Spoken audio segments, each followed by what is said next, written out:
30-an keluarga korban tsunami Aceh terpaksa masih tinggal di barak pengungsian.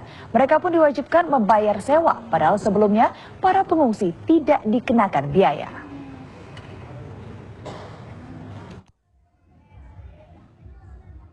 Di barak pengungsian korban tsunami Melambo Aceh ini tinggal 32 keluarga. Mereka adalah orang-orang yang rumahnya tersapu bencana banjir yang terjadi 10 tahun silam itu. Namun meski satu dasawarsa sudah berlalu, mereka terpaksa tetap tinggal di sini, sebab tak ada tempat bernaung yang lain. Menurut korban tsunami ini, janji pemerintah untuk menyediakan rumah baru tak kunjung ditepati. Penderitaan warga semakin bertambah. Barak yang dulunya ditempati gratis ini, sekarang ada uang sewa bulanan.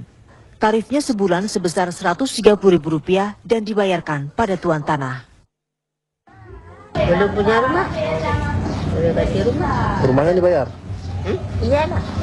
Berapa bayarannya? 250 per bulan. Dari Tawilok kan. Ya saya kamu Tawilok saya.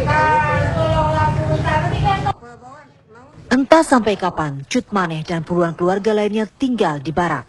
Korban tsunami berharap pemerintah ingat janji menyediakan rumah untuk mereka.